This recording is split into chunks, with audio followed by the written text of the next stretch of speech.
다음은 광주 광산을 출신의 더불어민주당 민형배 의원 나오셔서 질문해 주시기 바랍니다.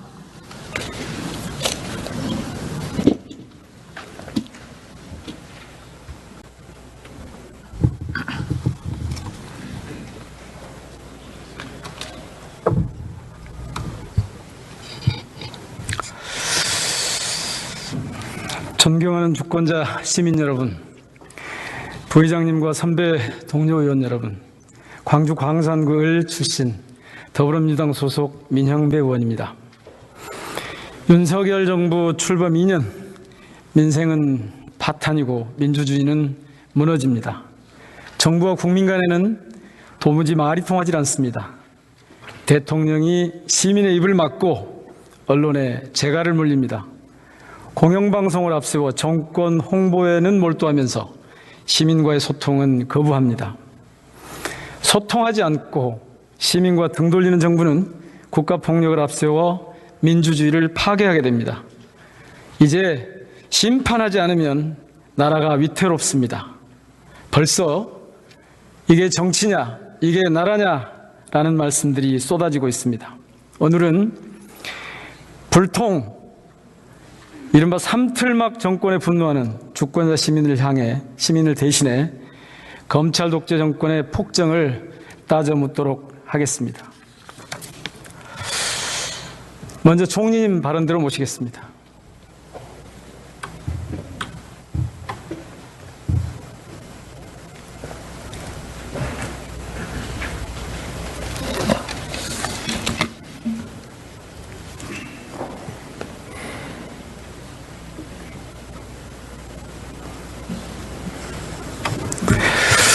국정 하시느라고 노고가 많으십니다. 예. 총리님, 아침에도 다른 의원이 질의를 하시던데 요즘 윤석열 정권에 대한 시민들의 평가 어떻게 듣고 계십니까? 글쎄요, 저는 국민들께서 평가하는 것 그 자체를 제가 또 평가하는 것은 다르겠죠. 옳지 않은 것 같고요. 네. 국민들께서 잘 평가를 하시리라고 저는 그렇게 생각합니다. 혹시 요즘 시민들이 윤석열 정권을 뭐라고 부르는 줄 아십니까? 저는 특별히 거기에 대해서 가지고 있는 그런 정보는 없습니다만 의원님께서 말씀하시면 듣겠습니다. 입틀막 정권이라는 말은 오늘도 여러 번 들으셨죠? 네, 들었습니다. 혹시 삼틀막 정권이라는 말도 들어보셨습니까? 저는 처음 듣습니다. 처음 들으십니까? 요즘 온라인에 보면 시민들이 말하지 못하도록 입을 틀어막아서 입틀막, 시민들의 말을 전혀 귀담아 들으려고 하지 않아서 귀틀막, 진실을 보지 못하게 눈을 가려서 눈틀막, 그래서 삼틀막 정권이라고 부릅니다. 혹시 시민들의 이런 표현이 부당하다고 보십니까? 네, 저는 그렇지 않다고 생각합니다. 대통령께서 취임사부터 말씀을 하셨지만 결국 자유민주주의, 시장경제를 기반으로 우리 국민이 진정한 주인이 되도록 하겠다. 그것은 이러한 언론의 자유, 이런 것들은 아주 기본 중에 기본이라고 생각하고요. 그런 데 대해서 언론을 막기 위해서 대통령께서 이런 삼틀막, 이런 입틀막 이런 얘기를 들어야 할 그런 상황은 저는 아니라고 생각합니다. 어느 누가 대한민국의 지금 언론을 이렇게 국가가 나서서 억제할 수 있는 그러한 체제라고 생각하겠습니까? 그렇습니다. 지금 총리님 말씀대로 어느 누구도 언론의 자유를 억압하고 언론을 탄압하는 일은 상상할 수 없는 일이죠. 지금 대한민국 상황에서. 그런데 오늘 여러 번 보신 화면인데요. 저거 한번 보시죠.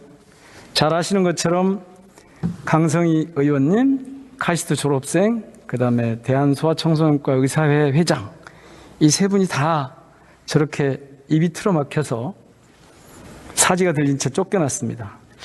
총리님 혹시 그 장면, 세 장면에 공통점이 혹시 뭔지 아십니까? 글쎄요, 말씀하시면 제가 듣겠습니다. 그러면 장소가 혹시 어디였는 줄 기억하십니까? 그건 당연히 국가 원수로서 대통령을 제대로 경호를 하고 보호해야 할 그런 그 다중에게 노출된 그런 장소 아닌가 싶습니다. 대통령 행사장이었죠? 어쨌든 다중이 거기에 예. 들어와 있는 거죠. 대통령 행사장. 대통령 행사장은 경호를 잘 하는 게 매우 중요하죠? 네, 특히 예. 요즘 더 그런 것 같습니다. 그런데 조금 전에도 총리님 말씀하셨지만 윤석열 대통령의 국정 운영의 핵심 가치는 제일 중요한 가치는 이른바 자유라고 그러셨죠. 네, 저도 그렇게 믿습니다. 예, 그렇게 알고 계시고요.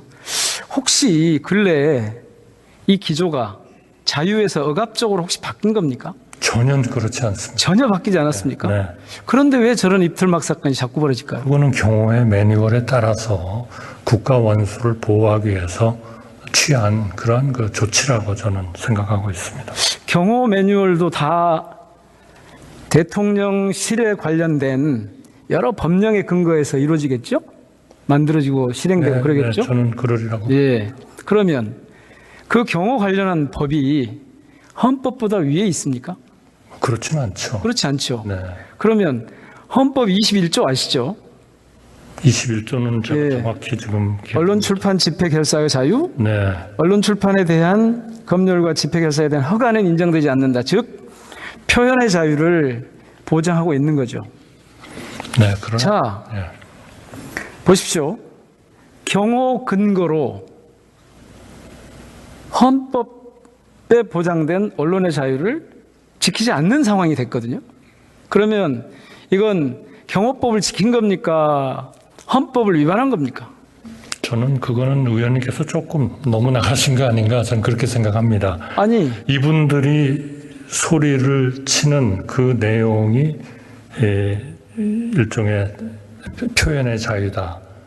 이렇게 생각하니까 그것이 표현의 자유니 어떠한 상황에서도 대통령을 경호하는 것을 목적으로 하고 있는 그런 경호하시는 분들이 그것을 하나의 대통령에게 접근되는 그러한 하나의 문제라고 판단하는 것 자체하고 대통령께서 그런 얘기를 하는 것을 막는 이런 언론의 자유를 제한하는 것하고는 전혀 저는 다른 얘기라고 생각합니다. 만약 이분들이 무슨 칼럼을 쓰셨거나 뭐 이런 걸 통해서 그런 거를 충분히 전달할 수 있는 거라면 그 현장에서 경호처가 이거를 경호 매뉴얼에 따라서 하나의 그런 조치를 해야 할 그런 걸로 안 받겠죠.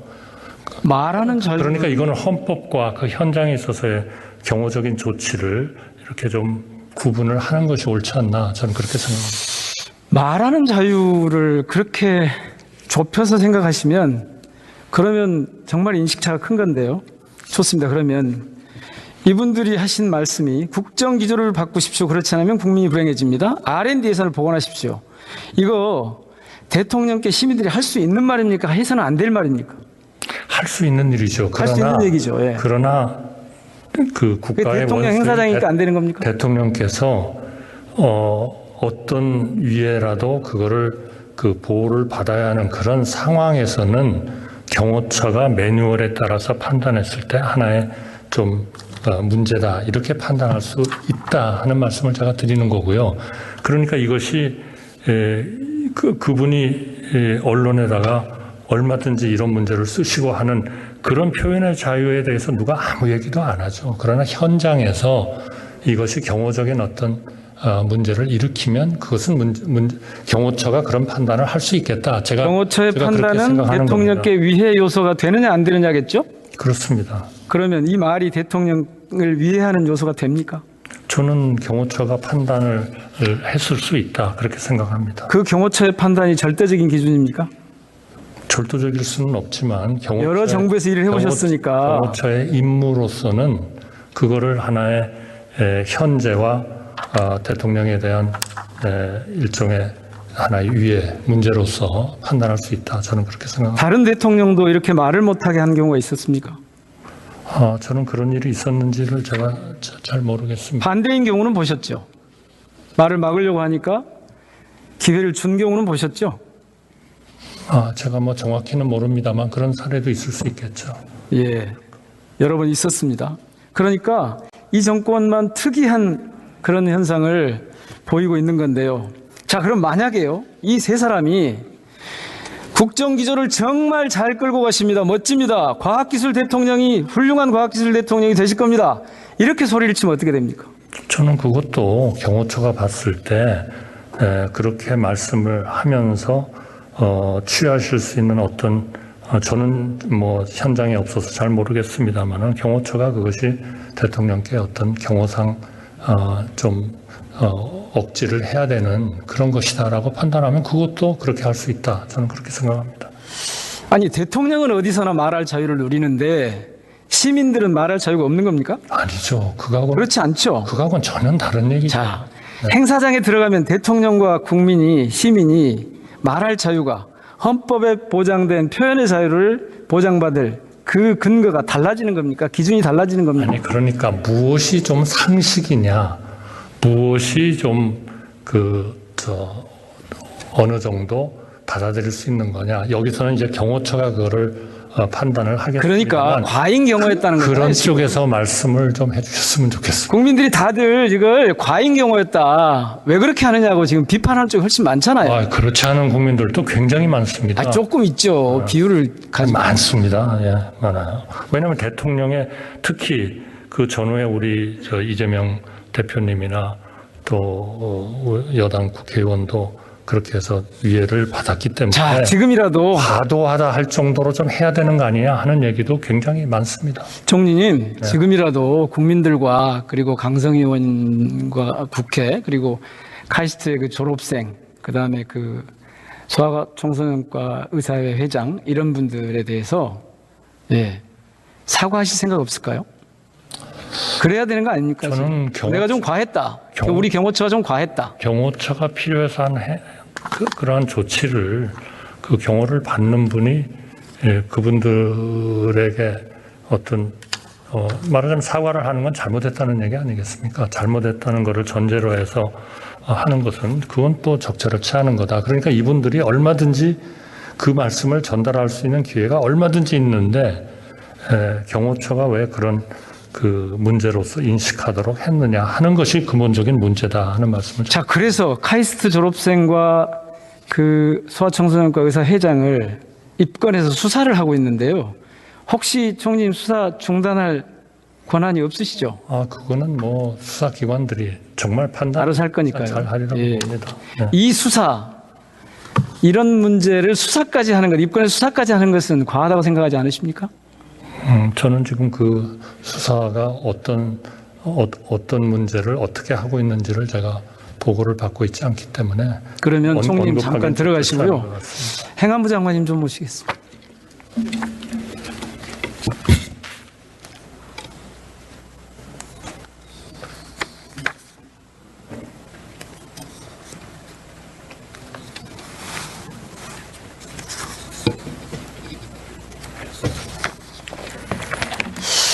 이상민 장관님, 네. 수고 많으시죠. 이 두 사람, 제가 말씀드린 이 두 사람을 입건한 근거가 뭡니까 혹시? 법적 근거. 제 관할 내용이 아닌 것 같습니다. 아니, 경찰이 수사를 하고 있는데요. 저는 수사에는 일체 관여하지 않습니다. 아니, 수사는 하지 않으시는데 경찰청에서 보고는 받으셨을 거 아닙니까? 보고도 일체 안 받습니다. 그러면 이 수사에 자리에 관한 보고는 경찰청장이 안 계시는데 누구한테 여쭙죠? 글쎄요, 수사에 관해서는 잘 아시지만 행안부 장관 일체 관여하지 않습니다. 아니, 수사에 관여하신다는 게 아니고 보고도 일체 경찰청에서 받지 지금 수사를 하고 있는데 이 수사가 무엇에 근거해서 이루어지는 것인지를 여쭙는 겁니다. 아니, 행안부 장관께서 전혀 경찰에서 보고도 안 받고 있고요. 예, 저는 오로지 이제 고위직 인사에만 관여하고 있습니다. 모르신다는 뜻이죠? 전혀. 그렇습니다. 수사가 어떻게 진행되고 있는지. 네, 전혀 모르고 있습니다.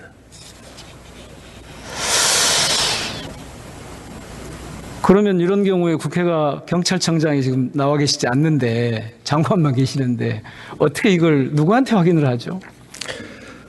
그 만약에 서면으로 질의를 주시면 저희가 경찰청에 확인을 해서 수사 중인 내용이라 뭐 한계는 있겠습니다만 어느 정도 파악 가능한 한도 내에서는 저희가 답변을 드릴 수 있지만 제가 여태까지 이 사건 관련해서도 그렇고 일반 논조도 그렇고 일체 보고를 안 받기 때문에 지금 의원님께 드릴 말씀이 없습니다.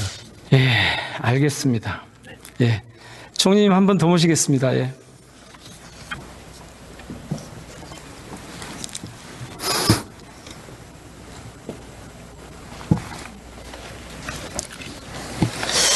정부 일을 오래 해보셨으니까 아실 텐데요. 대통령은 왜 신년 기자회견을 합니까? 왜 기자회견을 하시느냐? 예. 왜 신년이 되면 기자회견을 합니까? 국민들에게 본인이 생각하는 그런 그 새 구상과 이런 인사 이런 것들을 들으시는 거 아니겠습니까? 국정기조를 일종의 국민들께 보고하는 의미도 있겠죠? 설명드리고. 네. 예. 그렇습니다. 근데 왜 올해는 안 하신 거죠? 그러니까 소통을 하는 방법은 여러 가지가 있을 수 있죠. 네. 그래서 그 소통하는 방법으로 공영방송에 대담을 하신 거다. 네, 국영방송이 될 수도 있고, 앞으로는 딴 방송이 될 수도 있을 거고, 또, 국무회의 같은데 어떤 모두 말씀으로, 중계되는 것을 통해서 또 말씀하실 수 있는 거고, 또 여러 가지 방법이 있지 않으시겠습니까? 예. 신년 특별대담 잘 보셨죠? 네, 맞습니다. 어떻게 평가하십니까? 저는 여러 사안들에 대해서 대통령께서 진정성을 가지고 답변하셨다. 저는 그렇게 봅니다. 진정성을 가지고 답변하셨다. 근데 제가 들은 평은 전혀 다르거든요. 공영방송이 마치 대통령실 홍보 예능 프로그램을 방송한 것 같다라고 해서 저기 주요 일간지에 사설 제목을 지금 띄워놨는데요.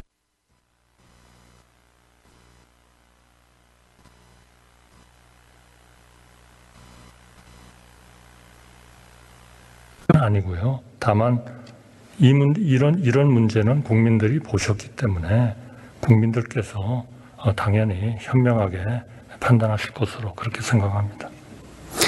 지난 20년간 대통령 중에서 신년 기자회견을 녹화대담 프로그램으로 내보낸 경우가 있습니까? 그 전체 역사는 제가 잘 모르겠습니다. 한 번도 없었습니다.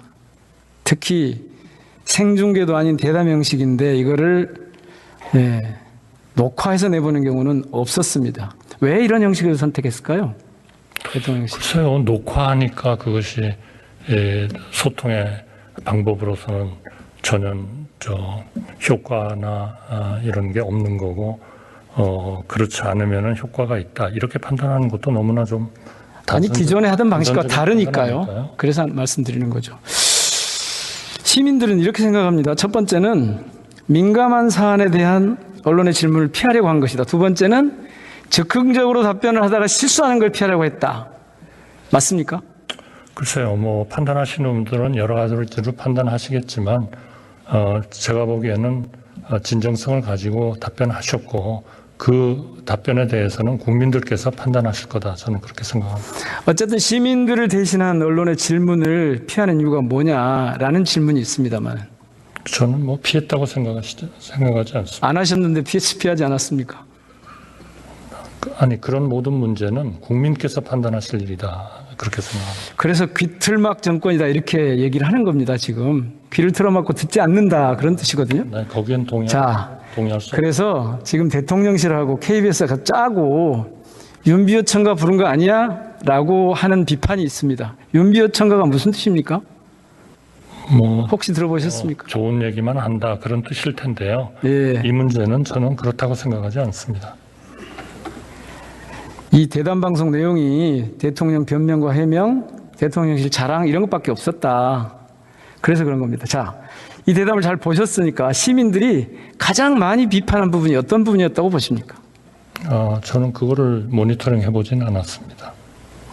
말씀해 주시면. 아니, 잘 보셨지 않습니까? 말씀해 주시면 제가 듣겠습니다. 아니, 지금 대통령 배우자 김건 씨가 받은 명품백에 대해 매정하지 못해서 받았다라는 대통령 말씀하고 명품백이라 부르지 않고 파우치라고 한 그 박장범 기자, 이 두 분이 제일 비판을 지금 받고 있는 것 같습니다.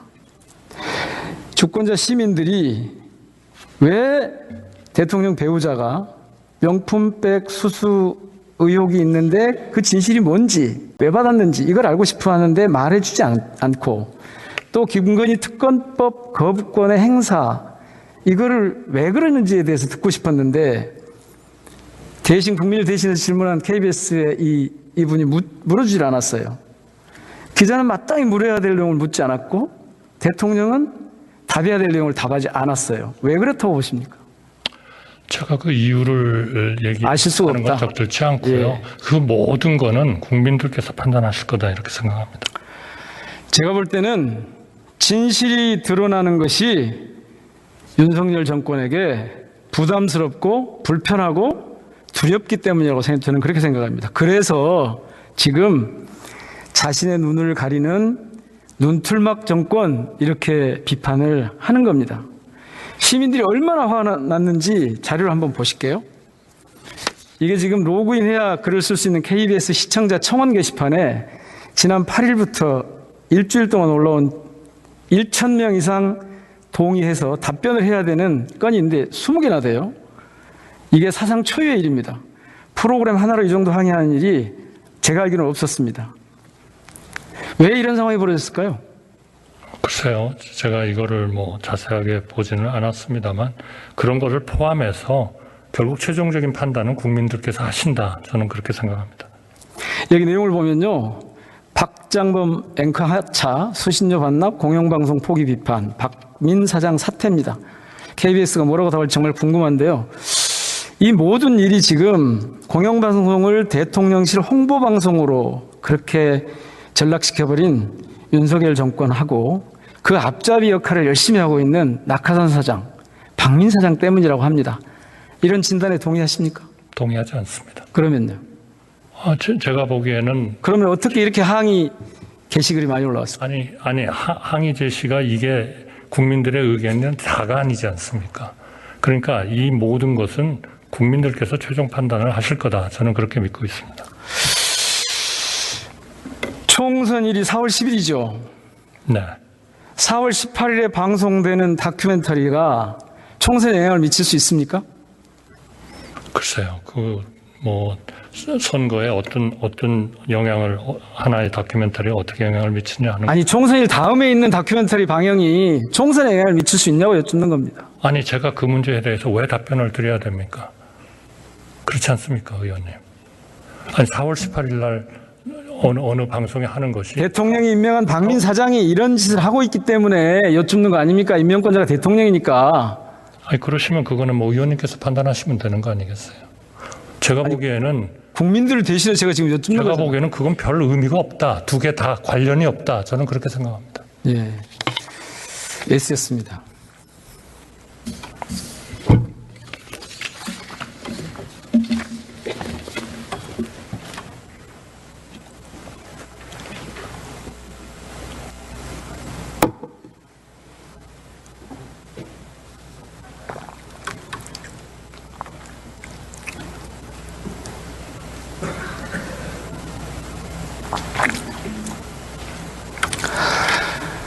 온 국민이 지금 삼틀막 정권에 분노하고 있습니다.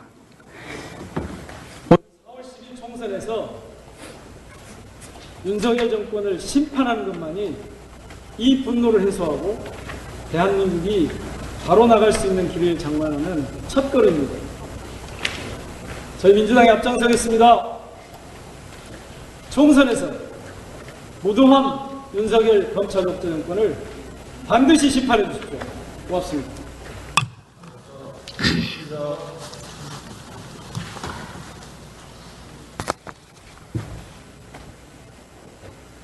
민영배 의원 수고하셨습니다.